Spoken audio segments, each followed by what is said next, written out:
Ratusan pinandita dari berbagai wilayah di Bekasi dan Depok mengikuti Santi Puja yang berlokasi di Pura Penataran Agung Kertabumi, Taman Mini Indonesia Indah, Jakarta.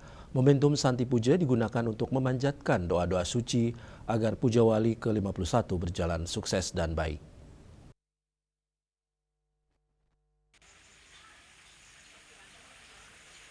Dalam rangka menyambut Puja Wali yang ke-51 Pura Penataran Agung Kertabumi, Taman Mini Indonesia Indah, Jakarta, ratusan pinandita dan juga Strati Banten mengikuti kegiatan Santi Puja yang dipuput oleh ide Pranda Gede Sebali Waisnawa Mahardika dari Griya, Pondok Gede.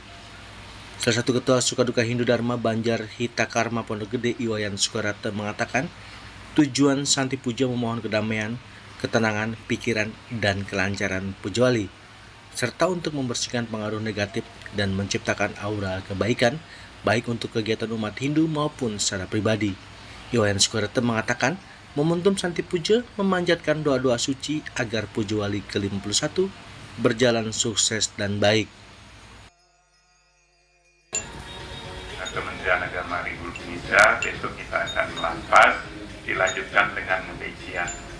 Nah itu besok acaranya, kemudian setelah itu kita mengbahan Banten, dilanjutkan dengan puncak nanti di Puja Wali tanggal 6 Oktober, kita akan mulai jam 16.30 sesuai dengan arahan Mandala. Upacara kita adalah ide Pranda Gede Sebali Waisnawa Mahardika.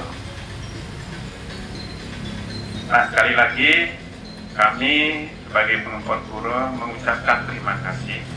Acara Santi Puja santun magiantar dumugi dengan doa para pinandita, doa kulingi kita di Pranda Gede Sebali. Dumugi seperti tadi disampaikan oleh pengenter, acara Puja Wali dengan doa hari ini dapat memagi antar labda karya cita-cita Hinton. Sekian selaku pengempot pura mewakili panitia dan pengurus pura mengaturkan terima kasih sebesar-besarnya matur semua hati. Seperti diketahui bahwa Puja Wali yang ke-51 Pura Penataran Agung Kertabumi jatuh di hari Senin tanggal 6 Oktober 2025.